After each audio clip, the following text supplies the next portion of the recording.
नमस्कार दोस्तों, स्वागत है आपका हिंदी ज्ञानधारा चैनल पर। पिछले वीडियोस में हमने सर्वनाम के बारे में पढ़ा था। आज इसके नियम के बारे में जानेंगे कि परीक्षा में किस प्रकार से प्रश्न पूछे जाते हैं। सर्वनाम पहचानने के नियम है। आप शब्द का प्रयोग निम्न सर्वनाम में प्रयुक्त होता है। पहला, आप तो खूब मेहनत करते हो, तो मध्यम पुरुष वाचक सर्वनाम। आप तो खूब मेहनत करते हो, जैसे कोई वक्ता बोल रहा है और सामने खड़े व्यक्ति को बोल रहा है कि आप तो खूब मेहनत करते हो, तो पीछे आपको बताया था कि जो सुनने वाला व्यक्ति होता है वो हमेशा मध्यम पुरुषवाचक सर्वनाम में आता है। वक्ता बोल रहा है और सुनने वाला व्यक्ति आप है। जैसे सामने खड़े व्यक्ति को मैं बोल रहा हूं कि आप तो खूब मेहनत करते हो, तो मध्यम पुरुषवाचक सर्वनाम में आएगा। आपकी दया से सब ठीक चल रहा है। जैसे किसी ने पूछा कि कैसे चल रहा है काम, तो उसने बोला कि आपकी दया से सब ठीक चल रहा है। तो यहाँ आप व्यक्ति सामने सुनने वाला व्यक्ति है, इसलिए सुनने वाले व्यक्ति के रूप में मध्यम पुरुषवाचक सर्वनाम होगा। जैसे यहाँ पर मैं बोलता हूँ कि मैं पढ़ता हूँ, तो उत्तम पुरुषवाचक सर्वनाम हो गया। तुम पढ़ते हो या आप पढ़ते हो, तो यह मध्यम पुरुषवाचक सर्वनाम हो जाएगा। वह पढ़ता है, तो यह अन्य पुरुषवाचक सर्वनाम होगा। तो पुरुषवाचक सर्वनाम के 3 भेद है, वो आपको पीछे बताए थे। यहाँ तुम के स्थान पर आप आदर सूचक शब्द है। सामान्य रूप से तुम सब ऐसा बोला जाता है मध्यम पुरुष में, लेकिन यहाँ पर आप शब्द आदर सूचक होने के कारण इसको मध्यम पुरुषवाचक सर्वनाम में रखा गया है। नियम दूसरा है, महात्मा गांधी देश के राष्ट्रपिता थे। आप सत्य व अहिंसा में विश्वास करते थे। इसमें अन्य पुरुषवाचक सर्वनाम है। पीछे आप शब्द देखा है, उस आप शब्द में मध्यम पुरुषवाचक आया और इस आप में अन्य पुरुषवाचक। जब वक्ता किसी तीसरे व्यक्ति के बारे में बात करता है, अन्य व्यक्ति के बारे में बात करता है जो हमारे बीच में अभी मौजूद नहीं है, तो वहां अन्य पुरुषवाचक सर्वनाम होता है। जैसे महात्मा गांधी देश के राष्ट्रपिता थे और आगे लिखा है कि आप सत्य व अहिंसा में विश्वास करते थे, तो आप शब्द ये महात्मा गांधी के लिए आया है, इसलिए अन्य पुरुषवाचक सर्वनाम होगा। भामाशाह मेवाड़ के मंत्री थे। आप महान दानवीर थे, तो अन्य पुरुषवाचक सर्वनाम। जब वक्ता स्वयं के बारे में बात करता है तो उत्तम पुरुष, सामने खड़े व्यक्ति के बारे में बात कर रहा है तो मध्यम पुरुष, और किसी अन्य व्यक्ति के बारे में बात कर रहा है जो हमारे बीच में नहीं है, तो वहां पर हमेशा अन्य पुरुषवाचक सर्वनाम होता है। यहाँ पर भामाशाह शब्द है, यह भामाशाह के लिए प्रयुक्त हुआ है। न बोलने वाला खुद के लिए प्रयुक्त कर रहा है, न सामने सुनने वाले व्यक्ति को कह रहा है। अन्य तीसरे व्यक्ति के बारे में बात हो तो वहां अन्य पुरुषवाचक सर्वनाम होता है। तो यहाँ आप शब्द का प्रयोग मध्यम पुरुष में भी होता है, यहाँ अन्य पुरुष में भी हुआ है। यहाँ इनका प्रयोग है वो उस पर निर्धारित करेगा कि वाक्य है वो किस प्रकार से पूछा गया है, वाक्य पर निर्धारित होगा। किसी अन्य व्यक्ति का परिचय करवाने में आप अन्य पुरुष में आएगा। किसी अन्य व्यक्ति के बारे में यदि परिचय हो रहा है तो आप वहां पर अन्य पुरुष में आता है। नियम 3, मैं अपने आप पढ़ लूंगा, निजवाचक सर्वनाम। यहाँ आपका प्रयोग स्वयं के लिए होता है। तो जहां पर आपको बताया था कि मैं और आप स्वयं के लिए जब दो शब्द प्रयुक्त होते हैं, जैसे मैं भी स्वयं के लिए आया है, आप भी खुद के लिए आया है, तो निजवाचक सर्वनाम होता है। ऐसे वाक्यों में वाक्य को विशेष रूप से भार देकर बोला जाता है, इसलिए यहाँ पर निजवाचक सर्वनाम है। मैं शब्द भी स्वयं के लिए है, आप भी स्वयं के लिए आया है, इसलिए निजवाचक सर्वनाम यहाँ पर प्रयुक्त होगा। पहला वाक्य आप शब्द था मध्यम पुरुष के लिए, जब सुनने वाले व्यक्ति के लिए आप प्रयुक्त किया जाता है तो मध्यम पुरुष, तीसरे अन्य व्यक्ति के लिए आप आता है तो अन्य पुरुष, और आप शब्द स्वयं के लिए आता है तो निजवाचक सर्वनाम होता है। नियम 4 में कुछ से कोई का प्रयोग। पानी में कुछ गिर गया है, तो पानी में गिरा क्या है उसका पता नहीं है, हमें निश्चित नहीं है कि पानी में क्या गिरा है, इसलिए यहाँ अनिश्चयवाचक सर्वनाम है। सड़क पर कोई जा रहा था, तो कोई जा रहा था मतलब कौन जा रहा था, कौन व्यक्ति था, व्यक्ति का नाम क्या था, तो उसके बारे में निश्चित रूप से पता नहीं है कि कोई ना कोई जा रहा था, तो ये निश्चयवाचक सर्वनाम है। क्योंकि स्थिति स्पष्ट नहीं है, निश्चित नहीं है कि कौन जा रहा था सड़क पर, तो ये निश्चयवाचक सर्वनाम होगा। अब आगे है तुमने कुछ खाया या नहीं। यहाँ पर पूछा जा रहा है, प्रश्न पूछा जा रहा है कि तुमने कुछ खाया है या नहीं खाया है, तो यहाँ पर प्रश्नवाचक सर्वनाम हो जाएगा। आज घर पर कोई आया था या नहीं।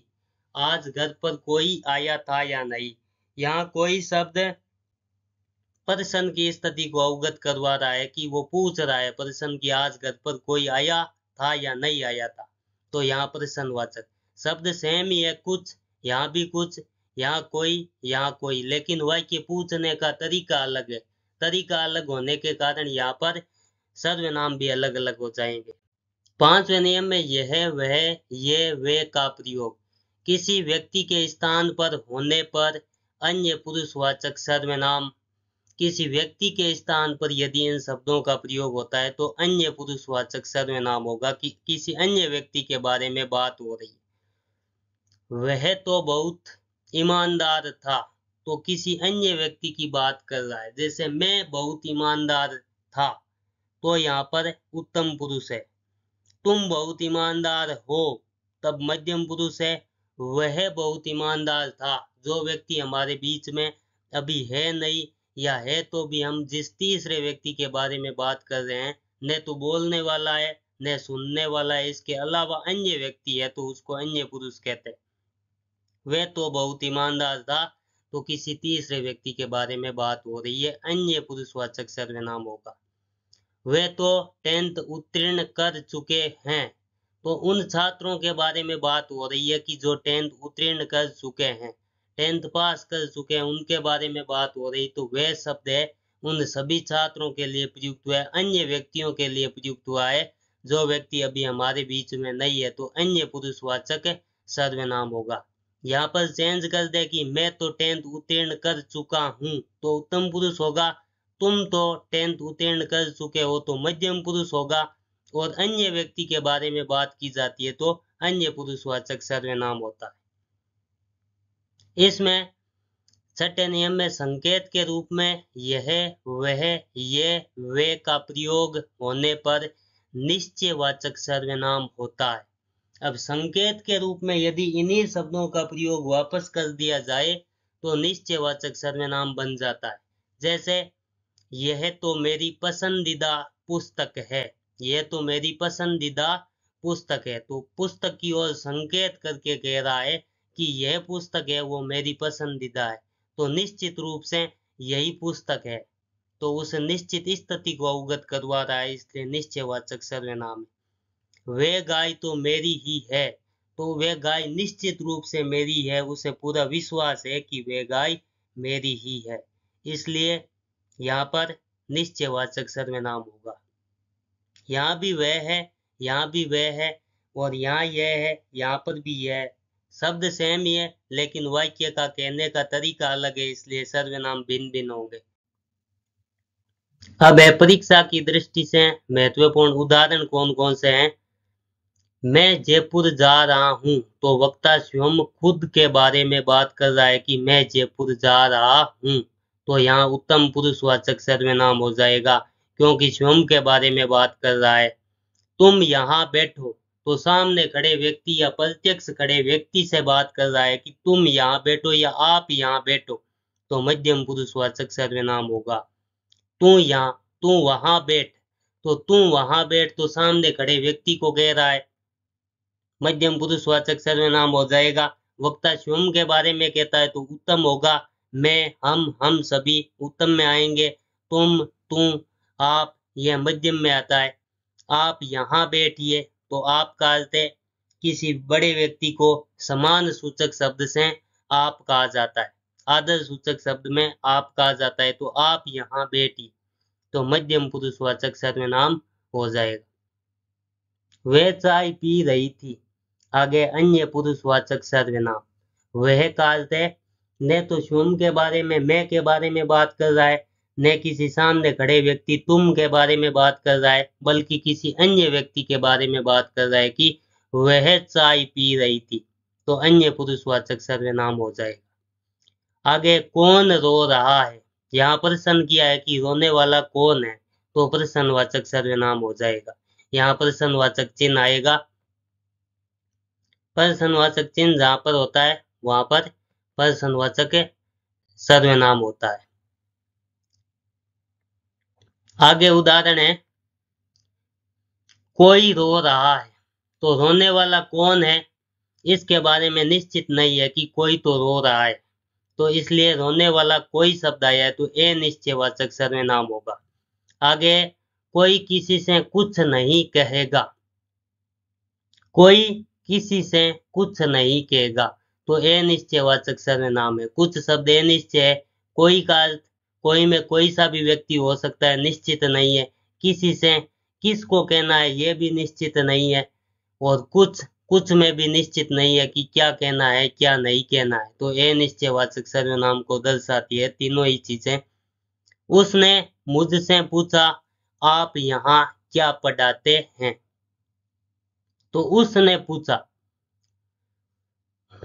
मुझसे पूछा आप यहाँ क्या पढ़ाते हैं, तो निश्चयवाचक सर्वनाम होगा। यहाँ पर था किसी ने मुझसे पूछा, किसी ने का अर्थ है निश्चयवाचक सर्वनाम, यहाँ उसने लिख दिया, किसी ने शब्द होगा, किसी ने में होगा निश्चयवाचक सर्वनाम। मुझसे पूछा, तो मुझसे का अर्थ है मुझसे शब्द में मेरे बारे में बात हो रही है, तो उत्तम पुरुष होगा। आप समान सूचक शब्द है, मध्यम पुरुष में आएगा। और क्या यहाँ पर प्रश्न की स्थिति को अवगत करवाता है कि क्या पढ़ाते हैं, तो यहाँ पर प्रश्नवाचक सर्वनाम होगा। तो चारों ही शब्दों में अलग अलग सर्वनाम है। यहाँ उसने लिखा है किसी ने होगा। जो करेगा सो भरेगा, यहाँ पर जो और सो शब्द है यह संबंधवाचक या से संबंधवाचक सर्वनाम को दर्शाता है कि जो करेगा सो भरेगा, तो संबंधवाचक सर्वनाम हो गया। जो और सो संबंध को दर्शाते हैं, वाक्य को आपस में जोड़ रहे हैं। वह तो खूब पढ़ता था, तो किसी तीसरे अन्य व्यक्ति के बारे में बात कर रहा है कि वह तो खूब पढ़ता था, तो अन्य पुरुषवाचक सर्वनाम हो जाएगा। आगे जो पढ़ता है वह पास होता है, तो जो व्यक्ति पढ़ता है वह पास होता है, तो यहाँ भी यह संबंध को दर्शा रहा है कि जो व्यक्ति पढ़ेगा वह पास होगा, तो संबंधवाचक सर्वनाम है। यहाँ वह शब्द भी संबंध को दर्शा रहा है। इस प्रकार से वाक्य का पूछने का तरीका किस प्रकार से है, उस तरीके के हिसाब से अलग अलग सर्वनाम शब्द प्रयुक्त होंगे। ये उदाहरण थे आज के।